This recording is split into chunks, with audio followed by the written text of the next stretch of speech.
तो बच्चों, आज हम समांतर रेखा और उससे संबंधित प्रमेय को पढ़ेंगे।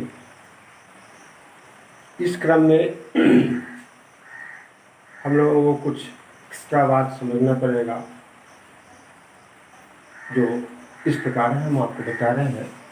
वह है तिर्यक रेखा। ये दो रेखा, किसी भी प्रकार का अगर दो रेखा है, उसको एक तीसरी रेखा दो अन्य बिंदुओं पर काटती है, तो ये जो तीसरी रेखा है इसको हम लोग तिर्यक रेखा समझेंगे। ये तिर्यक, मान के चलिए कि ए बी सी डी कोई रेखा है और इसको पी क्यू एक अन्य रेखा एम और एन बिंदु पर काटती है, तो इस दोनों रेखा के लिए ए बी और सी डी के लिए पी क्यू तिर्यक रेखा हो जाएगा। अब तिर्यक रेखा हो गया, तो इस तिर्यक रेखा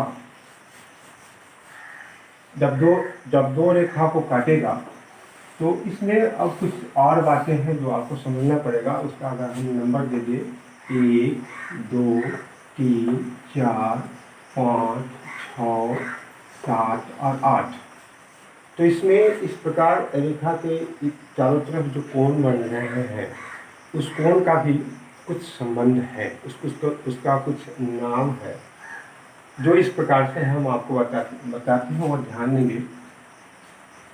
कोण 1 और कोण 5 को हम लोग संगत कोण कहेंगे। इसी प्रकार से कोण 3 और कोण 6 को संगत कोण कहेंगे। कोण 3 और कोण 7 को संगत कोण कहेंगे, और फिर कोण 4 और कोण 8 को संगत कोण कहेंगे। ये युग्म बनेगा, संगत कोण का युग्म बनेगा। तो नंबर 1 में आपको समझना पड़ेगा कि संगत कोण का युग्म क्या है। तो संगत कोण का युग्म ये हो जाएगा। पहला युग्म बनेगा 1 5, एंगल 1 और 5। बी में बनेगा 2 6। सी में बनेगा 3 7।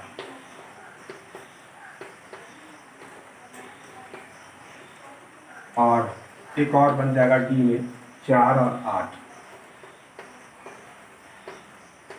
यह संगत कोण का युग्म हुआ।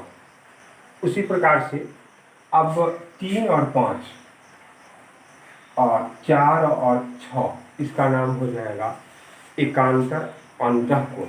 और फिर 1 और 7, 2 और 8, ये जो हो गया उसको हम लोग बोलेंगे एकांतर बाह्य कोण। तो इसका युग्म जो हुआ इसको देख लें, उसको याद रखेंगे, इसकी ज़रूरत आगे है। सवाल बनाने में, थ्योरम को, प्रमेय को सिद्ध करने में इसकी ज़रूरत होती है। तो दूसरा हो जाएगा एकांतर अंतःकोण। अंतः का मतलब होता है अंदर, एकांतर अंतःकोण। तो एकांतर अंतःकोण का युग्म, पहला युग्म बनेगा कोण 3 और कोण 5, और दूसरा बनेगा कोण 4 और कोण 6, कोण 4 और कोण 6। ये हो गया एकांतर अंतः। अंतः मतलब हो गया अंदर, इस दोनों रेखाओं के अंदर जो होगा वो अंतः। और बाह्य, गौर से देखेंगे तो आप खुद समझ सकते हैं कि 1 और 7 ये बाह्य हो गया और एकांतर हो गया। और यहाँ पे 1 7 फिर 2 और 8, तो फिर दूसरा हो गया एकांतर बाह्य कोण। एकांतर बाह्य कोण का युग्म आपके पास है अंतःकोण का युग्म मतलब पेयर, जोड़ा, युग्म। तो इसका युग्म लगेगा नंबर 1 में लगेगा बाह्य कोण। तो 1 और 7, कोण 1 और कोण 7, और डी में लगेगा कोण 2 और कोण 8, कोण 2 और कोण 8। ये हो गया एकांतर अंतःकोण का युग्म और ये हो गया एकांतर बाह्य कोण का युग्म। अब हम लोग ये जो तिर्यक रेखा जानते हैं, ये जो तिर्यक रेखा है उसके, और ये कोई रेखा है, दो रेखा समांतर भी हो सकता है, कोई भी रेखा हो सकता है। तो ये जो दो रेखा हुआ और तिर्यक रेखा हुआ, उसके अंदर में ये जो दो कोण बन रहा है, इस दोनों कोण का, इसको हम लोग कहेंगे अंतःकोण, इसको कहेंगे अंतःकोण। एक ही ओर के, ये इस रेखा की इस तरफ एक कोण, दो कोण बन गया, वो एक ही ओर के अंतःकोण हो गया 4 और 5, और इधर कौन सा अंतःकोण हो जाएगा 3 और 6। तो ये हो गया तिर्यक रेखा, तिर्यक रेखा की एक ही ओर के अंतःकोण, एक ही ओर के अंतःकोण का युग्म कर दे तो ये बनेगा कोण, एक में बन रहा है, इसके इस तरफ का जो युग्म बनेगा वो होगा कोण 4 और कोण 5, और दूसरा बी में बनेगा 3 और 6, कोण 3 और कोण 6। इस बात को, ये जो बात है उसको हम लोगों को समझना पड़ेगा आगे के लिए। संगत कोण कौन है, एकांतर अंतःकोण कहाँ है, एकांतर बाह्य कोण कहाँ है, और तिर्यक रेखा के एक ही ओर के अंतःकोण क्या है, कहाँ है, इसको आपको पहचानना पड़ेगा। इसलिए कि आगे हम लोगों को समांतर रेखा और उससे संबंधित प्रमेय पढ़ना है, इसलिए इस चीज़ को बहुत ही ध्यान से देखना पड़ेगा और समझना पड़ेगा। काहे कि इसी से संबंधित आगे हम लोग पढ़ेंगे। तो फिर से एक मतलब रिमाइंड कर लें कि संगत कोण का जो युग्म है वह है 1 5, 2, दूसरा युग्म होगा 2 और 7, 2 और 6, तीसरा हो जाएगा 3 और 7, और चौथा हो जाएगा 4 और 5। एकांतर अंतःकोण हो जाएंगे 3 और 5, 4 और 6। एकांतर बाह्य कोण हो जाएंगे 1 और 7, 2 और 8। और एक ही ओर के अंतःकोण, एक ही ओर, किसके एक ही ओर, तो तिर्यक रेखा के एक ही ओर, वो भी कहाँ, अंदर, अंतःकोण, वो कौन सा होगा 4 और 5, 3 और 6। तो इसको आप ध्यान में रखेंगे। अब फिर हम कुछ आवेगिरित, आगे जो प्रमेय है, आगे जो प्रमेय है उसको प्रूव करने के लिए हम लोगों को कुछ प्रमेय, कुछ आवेगिरित की जरूरत पड़ेगी, जो हम आपको समझा रहे हैं, देखेंगे, लिखेंगे। वो उसका नाम है संगत कोण आवेगिरित। हम लिख देते हैं, याद रखेंगे, संगत कोण अभिगृहित।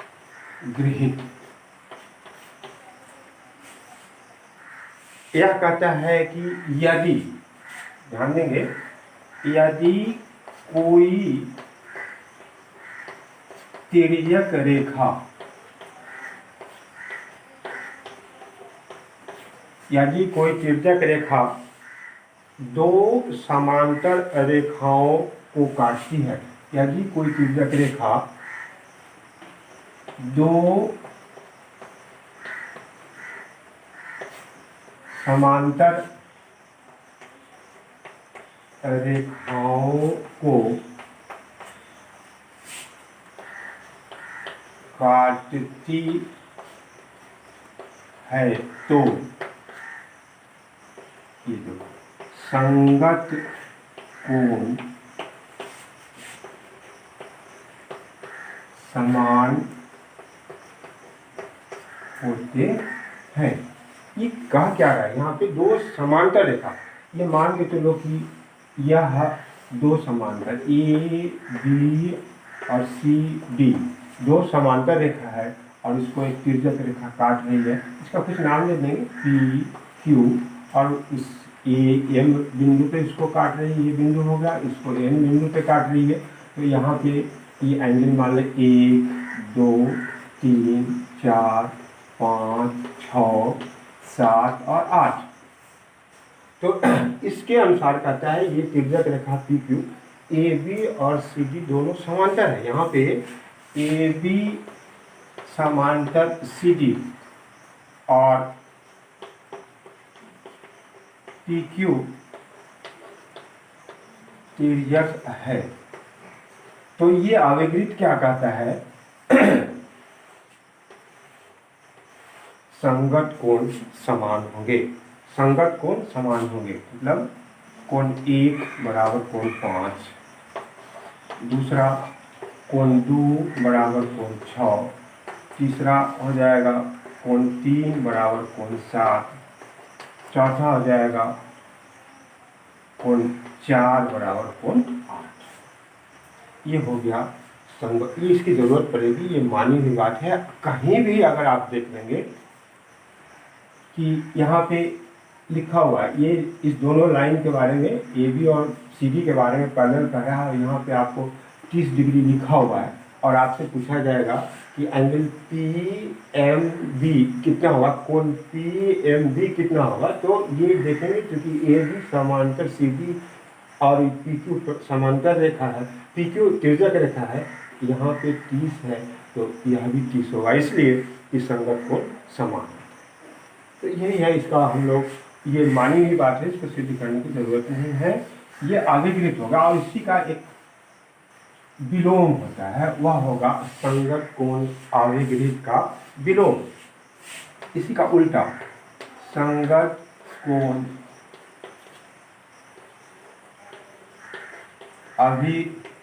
अभिगृहित का विलोम, ये विलोम देखेंगे जस्ट इसका उल्टा होगा। यदि कोई तिर्यक, उल्टा क्या हो जाएगा, यदि कोई तिर्यक रेखा दो रेखाओं को, वहां समांतर शब्द नहीं दिया गया है, दो रेखाओं को इस तरह काटे कि संगत कोण समान हो तो वे दोनों रेखाएं समांतर होती है। देखिए इस यही चीज है, इसका विलोम बनाना है, वो अपने से भी आप बना सकते हैं। तो ये जो आवेगित दिया रखा है, इसमें कह रहा है कि यदि कोई तिर्यक रेखा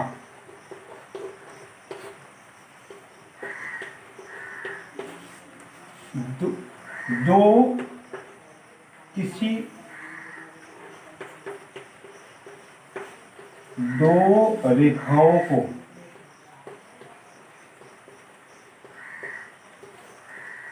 को इस प्रकार काटे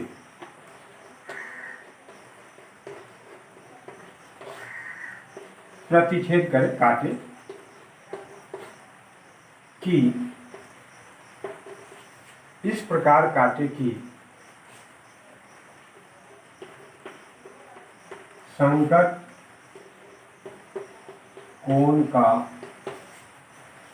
युग्म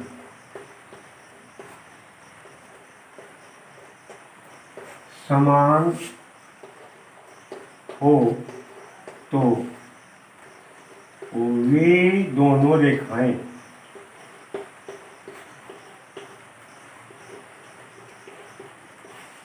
समांतर होंगी।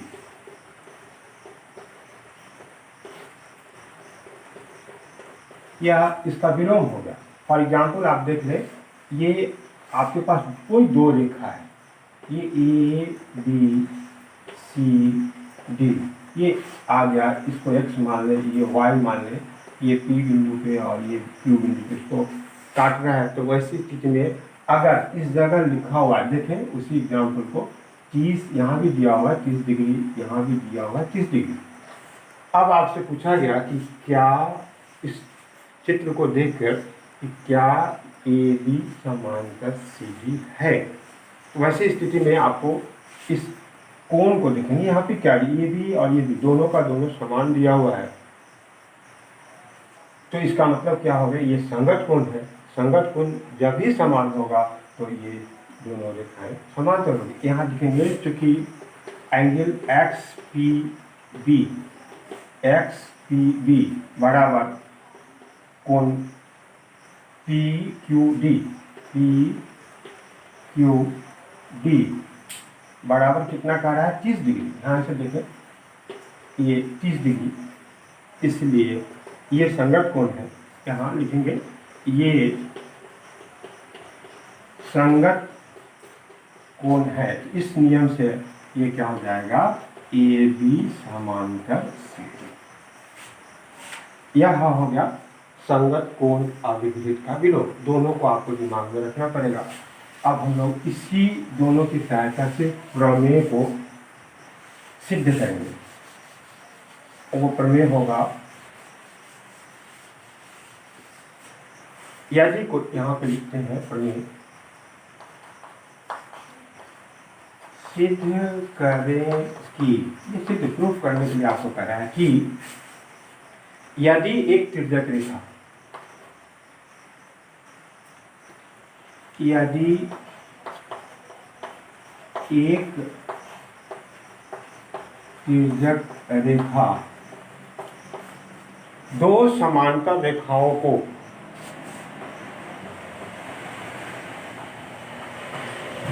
दो समांतर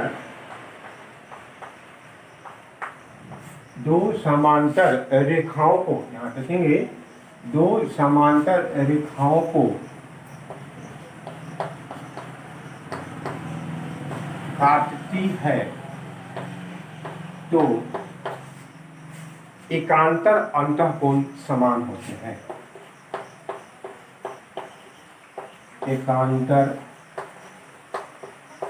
अंतःकोण समान होते हैं। यहाँ पे देखेंगे दोनों समांतर रेखा दिया हुआ है और तिर्यक रेखा उसको काटती है, तो आपको सिद्ध करना है, यही सिद्ध करना है कि एकांतर अंतःकोण समान होते हैं। इसको ध्यान से देखें।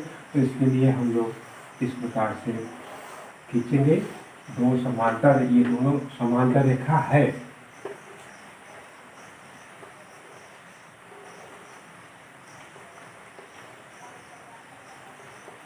इसका नंबर दे देंगे 1 2 3 4 5 6 7 और 8।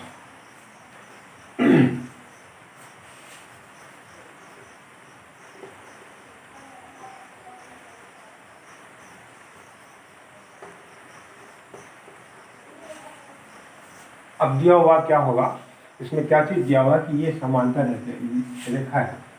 दिया हुआ है कि ए बी समांतर सी डी और पी क्यू तिर्यक रेखा उसे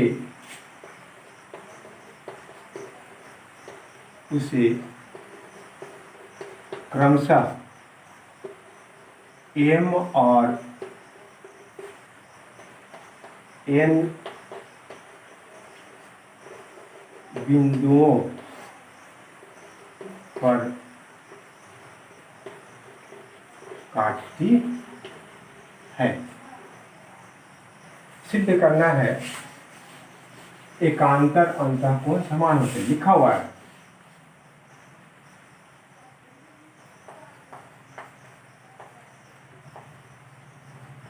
सिद्ध करना है कि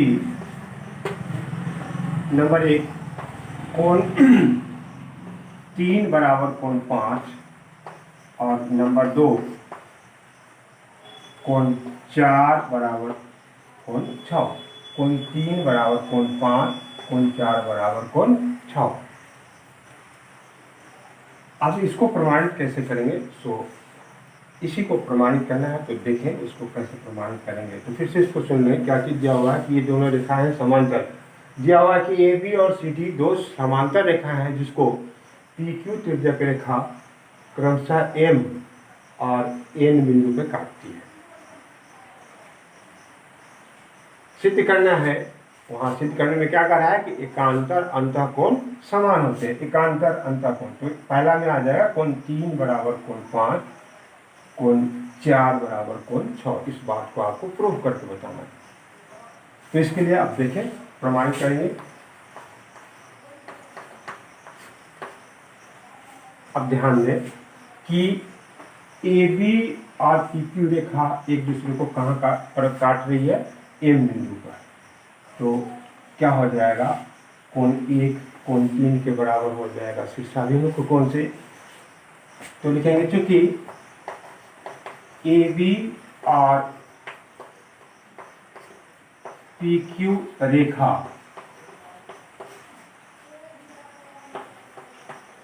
एक दूसरे को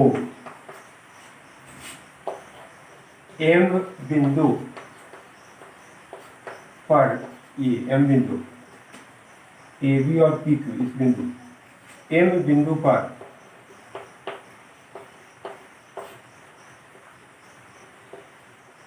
काटती है, इसलिए कोण 1 बराबर कोण 3, इसको 1 मान लेंगे।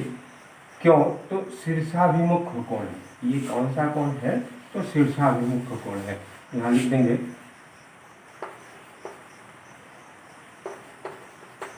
शीर्षाभिमुख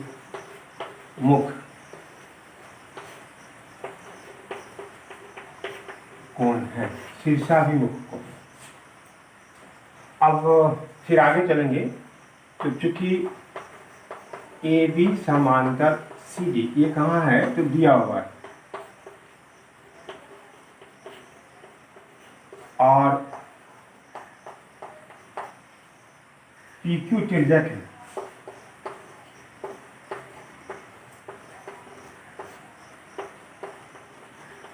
पी क्यू तिर्यक रेखा है, इसलिए हमारे पास अवगृहित है। उस अवगृहित के अनुसार कोण 1 किसके बराबर हो जाएगा? कोण 5 से। यहाँ लिखेंगे कोण 1 बराबर कोण 5। ये इसको नंबर दे देंगे। ये समीकरण 2 हो गया। संगत कोण है, संगत कोण है। अब समीकरण 1 और 2 को कंपेयर करेंगे, तुलना करेंगे। तो इसका LHS आपस में बराबर है तो हो जाएगा, और RHS बराबर के रूप में लिखा जाएगा। यहाँ लिखेंगे इसलिए समीकरण 1 और 2 से हम तुलना करेंगे तो ये आ जाएगा कोण 3 बराबर कोण 5। इसी प्रकार एक तो सिद्ध हो गया, कौन सा सिद्ध हो गया? कोण 3 बराबर कोण 5। और इसी प्रकार से कोण 4 बराबर कोण 6 भी हम लोग प्रूफ कर सकते हैं। तो यहाँ लिख देंगे इसी प्रकार सिद्ध कर सकते हैं कि कोण 4 बराबर कोण 6। ये तर्क देकर हम लोगों ने इसको प्रमाणित किया, और फिर इस पर आगे और भी प्रश्न है, और भी थ्योरम है, इसका विलोम है, वो फिर पिछले लेक्चर में हम आपको बताएंगे, वो ध्यान देंगे।